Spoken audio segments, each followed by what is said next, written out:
really, and then, this is international, interdisciplinary, and then about Japanese culture, and then I'm much better, my English is much better than, average Japanese or average Japanese scholars. But even though I don't understand this, and then I think these, native English-speaking scholars has to understand this frustration, and you guys have to speak much more clearly and much more slowly to let me or let these kind of Japanese understand this, please.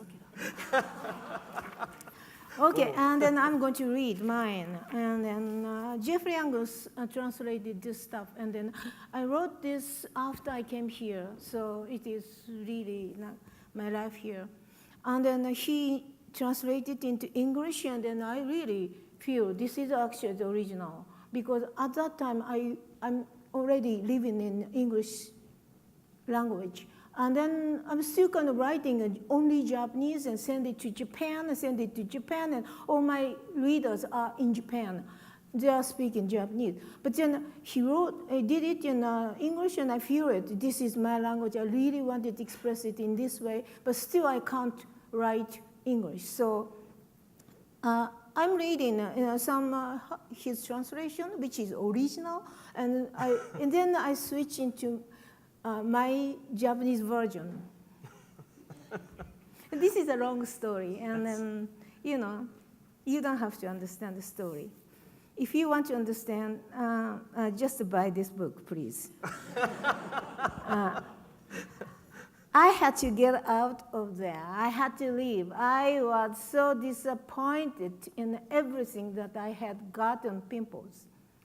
The oil from all those stinky people has seeped into me, but we were not yet corpse.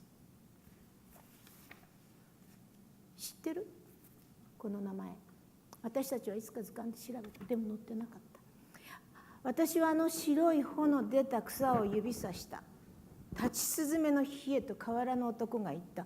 なぜそれは載ってなかったの図鑑に？1958年に北九州で見つかったのが最初だから、帰化植物としては新しいからだ。帰化植物っていうのは帰る、化けると書くのだ。よそから来てここに住み着いた植物のことをそう呼ぶんだ。私は見た、その言葉図鑑の中に。そうそう、図鑑に出てる言葉だよと、河原の男は嬉しそうに辺りを見回し、あれもそうだと指さした、これもそうだと指さした。セイタカ、泡立ち草、大荒れ地の菊、姫昔よもぎ、他のものはもっと古い。明治維新の頃にこの土地にやってきたものもあれば、第二次世界大戦後にこの土地にやってきたものもある。でもこれは違う、これは違う。立ちすずめの冷えは南アメリカ原産だ。俺が生まれた頃にこの土地にやってきた、一緒に育った、ずっと一緒に河原で。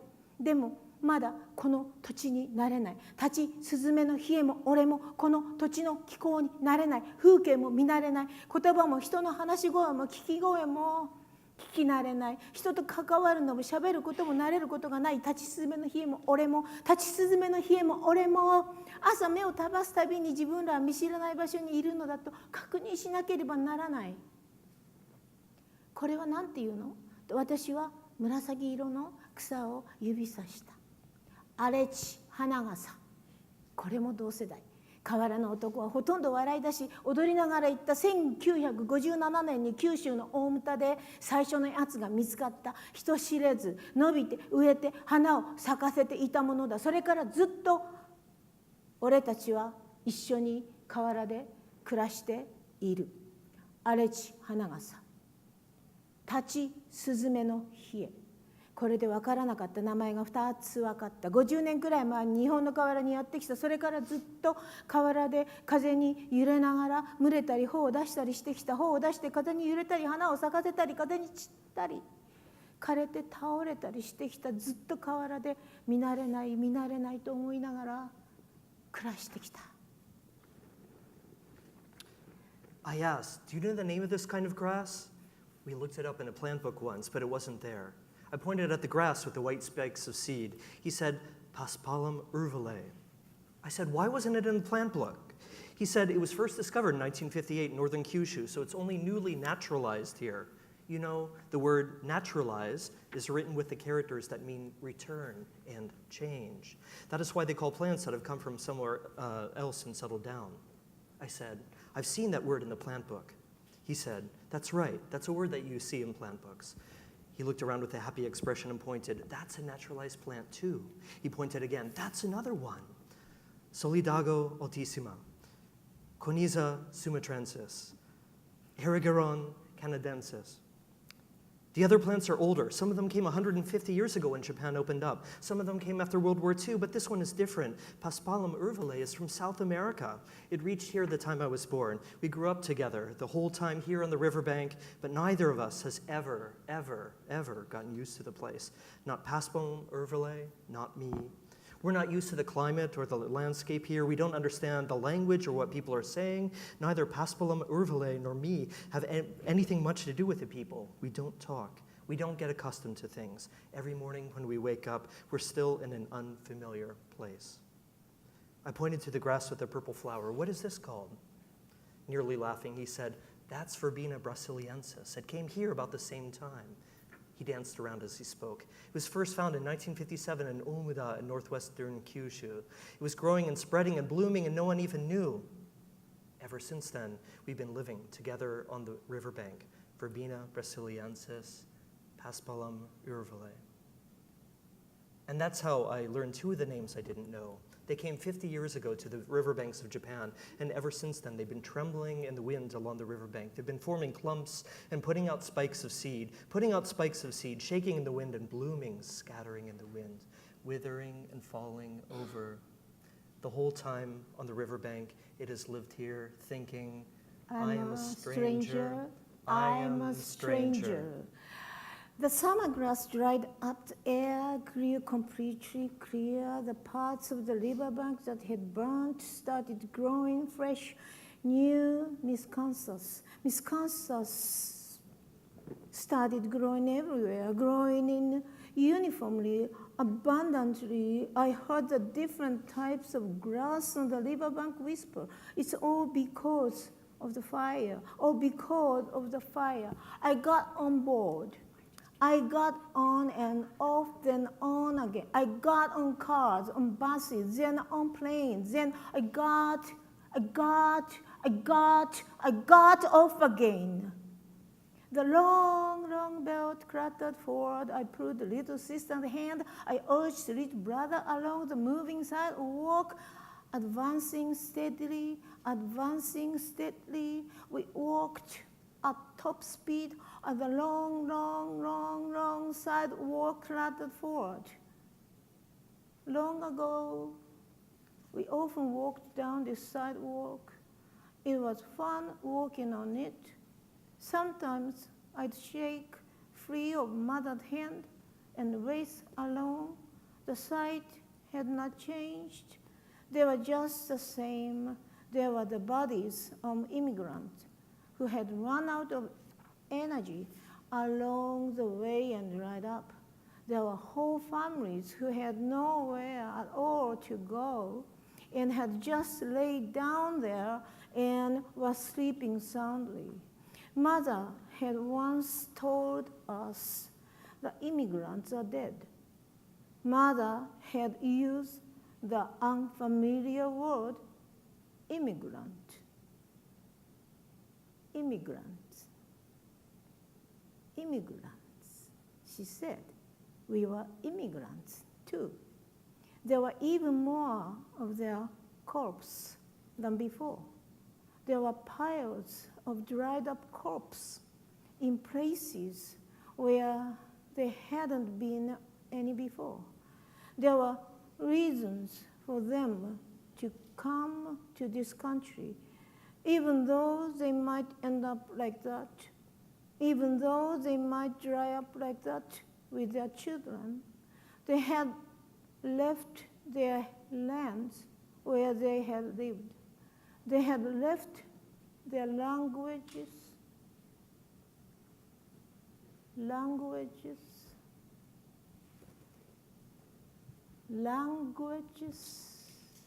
adults who had no choice but to come.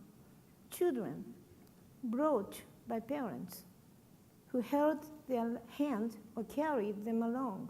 And when they finally reached the window, they were told, "This isn't where you are supposed to be. Go home. Shut your mouth. Just line up over there." But even so, they came to this country. They left behind their languages, and we were just like them. The man who worked there stared at his computer. How long? He asked. How long have you been away from this country? The man who worked there looked at his computer and gave me a stamp. There is a dirty spot in your passport. The man who worked there told me. You can't get rid of the dirty spot. In order to solve this problem, you have no choice but to transform so that you look like those who grew here naturally, even though you didn't grow here naturally to begin with. Be carried from your native land to foreign soil where you will grow wild and propagate. 立ち Paspalum, スズメ urbale, の冷え、 verbena, 荒地花 brasiliensis, 大 Coniza, 荒地のぎ sumatrensis, 立ち Coniza, スズメの sumatrensis, 冷え、荒地 verbena, 花笠 brasiliensis, 大 Passapalum, 荒 urbale. 地のぎく I picked up, You. I picked up little sister and I helped little brother out the door. The rain had just stopped outside. It was hot and humid as a riverbank that we had left behind, filled with light, everything overgrown, shown, luxuriant green. They spilled out in large numbers. Alexa 河原アレ cavarensis, クサ Erigeron 姫 canadensis, 昔よもぎ Sorghum halapense, セイバンモロコシ河原アレクサ Alexa 姫 cavarensis, 昔よもぎ Erigeron セイバン canadensis, モロコシ Sorghum 河原アレクサ姫 Alexa cavarensis 昔よもぎセイバンモロコシ河原アレクサ Sorghum 河原アレクサ halapensa 姫昔よもぎ姫昔よもぎ姫昔よもぎセイバンモロコシ河原アレクサセイ Sorghum バンモロコシ halapensi 姫昔よもぎ Once who were not born here naturally but that had transformed into ones who had came outside. The passerby and the ones going home came outside too. Beside me, Oarechi Nogiku started speaking to Arechi Hanagasa, speaking in her awkward language. She said, How humid it is. Shouldn't be here like this, not here. Arechi Hanagasa responded even more awkwardly. It was always rain. All winter was rain. Most rainy year in 100 years. Arechi Hanagasa began to stutter in her strong accent. The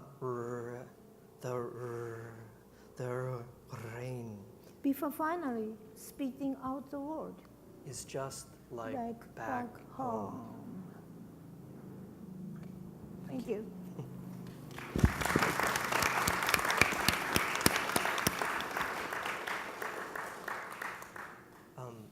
Following directly on that, I thought I would say a few words. This book, I'm really glad that she chose to read this particular section. We didn't really have a chance to talk about this until about 10 minutes before we started. So I'm glad that this was the section that she chose, because actually it was the passage that I had wanted to quote to you if she didn't. Okay. I was extremely attracted to this book, and obviously, since I translated it, partly because this book is a really fantastic exemplar of the kind of writing referred to sometimes in recent years as ekkyo bungaku, literature of border crossing literature. In so many ways, this book is not just about crossing the boundaries of the two countries that she now calls home, Japan and the United States. She also transgresses in this book many other conceptual boundaries. Boundaries between the Japanese language and English, between native and migrant, between adult and child, between human and plant, between prose and poetry. On the page, you can maybe see that parts of it are with lots of gyowake, lots of returns, and then parts are in large sections of prose. She also confuses the the narrative kind of a fragmentary style. She crosses the borders between realism and surrealism, sometimes turning the plants into personages which interact with her characters. This book, I think, reminds us so beautifully that we tend to think of human experience and expression in nice, neat boxes, which are labeled US or Japan, English or Japanese, here or there. But those boundaries are so porous that, that one begins to question the concepts of those ideas even to begin with. People, ideas, words, literary forms, and yes, even weeds cross boundaries. They adapt, they put down new roots, and frequently in their new environment, they defy expectations. They revitalize old forms with a new vitality and begin to grow in unexpected directions. I like very much the fact that, that this book is centered around the metaphor of plants and their movement across boundaries. In reading Richard Mabey's wonderful, exciting book, Weeds, in Defense of Nature's Most Unloved Plants, he talks at great length about how the concept of a weed is, of course, an ideological construct, a construct that is rooted, pun intended, in socially determined concepts of utility, beauty, and compatibility. All concepts that have been used to demonize seemingly undesirable elements, plants, or in certain cases, immigrant populations as well. In this book, the plants serve as symbols of the vitality of displaced people who move and take root elsewhere. Migrants who leave their point of origin, naturalize and learn to flourish within the harsh and frequently lonely environments of the new lands where they've settled. Despite these hardships, these weeds thrive in their new environment to the point that they take over and affect the lives of those around them. One additional point that I'd like to make is that weeds also move in ways that are not necessarily terribly visible to the eye. They don't move in ways that are not necessarily controlled by overarching structures of power. But at the same time, weeds move in directions and fashions that replicate patterns of movement and trade, international interactions. For instance, one of the plants that she mentions at great length in here is one, I think that's called in English horseweed. The Latin name for it is Erigeron canadensis. And this is a particular plant that came around the time of the Meiji period with the beginning of trade between the United States and Japan. And it began to spread, especially along railroads where trade was happening, newly cleared areas where trade was happening between the nations. So as a result, this particular plant, horseweed, is known in Japanese as Meiji-so, or Tetsudogusa. So it specifically took up names that refer to that particular mode of migration, which mimics the movement of trades, of goods, of peoples, and so on. I just would like to kind of tie this particular ideological construct of weeds to the ideological construct of Nihon Bungaku.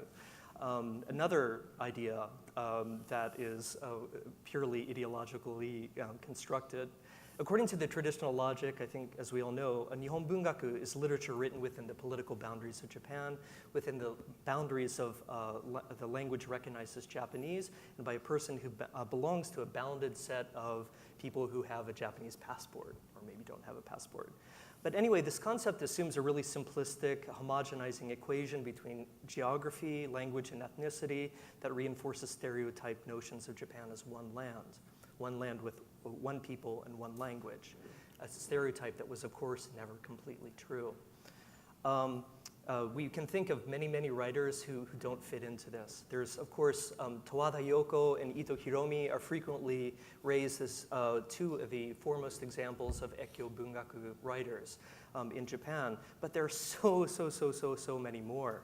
Oda Makoto, Oba Minako, Tani Joji, Shono Junzo, Miura Kiyohiro, even Suga Keijiro is right here, Mizumura Minai, and yes, even Japan's literary darling, Murakami Haruki, have all lived, in the United States. Those are just people that have lived in the United States. And of course, if we include the list to include other writers who lived abroad, it would be far longer. To go back even further, to the so-called origins of modern Japanese literature. We have Tokai Sanshi, Natsume Soseki, Moriogai, Nagai Kafu, Arishima Takeo, Shimazaki Tosong, who all lived abroad and used their border crossing experiences in order to create something that's called modern Japanese literature.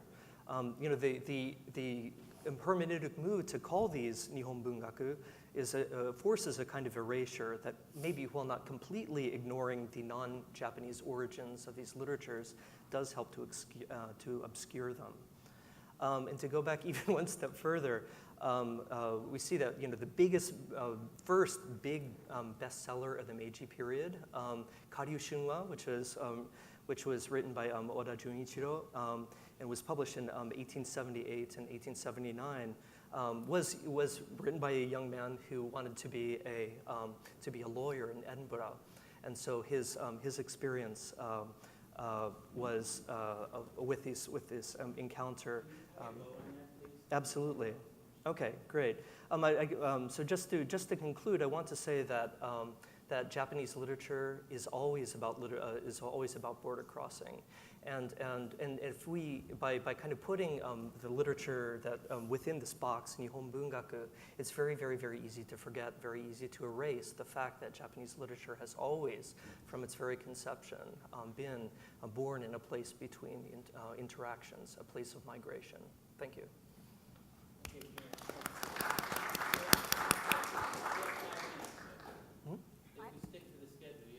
Oh. It won't be 5 minutes, it'll be 15. I'm sorry. Okay.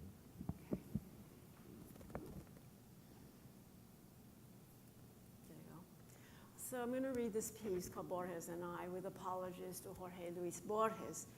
And I give you here a triad of artists who represent an array of pivotal paradigm changes that were a particular influence in the 1960s and 70s, creating turning points that empowered that generation with a new and different sensibility about literary, ethnic, and artistic thought and practice, all of which continue to resonate today. Jorge Luis Borges, an Argentine writer whose writing drew international attention to South American Latino literature and attached to what became known as magical realism, and also expanded ideas of the literary postmodern. He was blind toward the end of his life.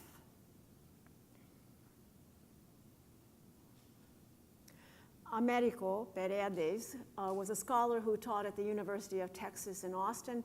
He wrote the seminal book with his pistol in his hand about Gregorio Cortes and the border ballads that remember Cortes, who escaped pursuit by the Texas Rangers. Perez defined the borderlands and has been considered the father of Chicano studies and arguably of ethnic studies. John Lennon, a member of the Beatles, you probably don't know him, who was the highly imaginative and popular musician and composer and writer. His written work was certainly influenced by the surrealism and satire of Lewis Carroll. And as it turns out, the interesting thing to me is that these three men were all married to Japanese women. Borges to Maria Kodama, Paredes to Amelia Nagamine, and Lennon to Yoko Ono. But let's say that in the labyrinth of history, I too was married to all three of these illustrious men.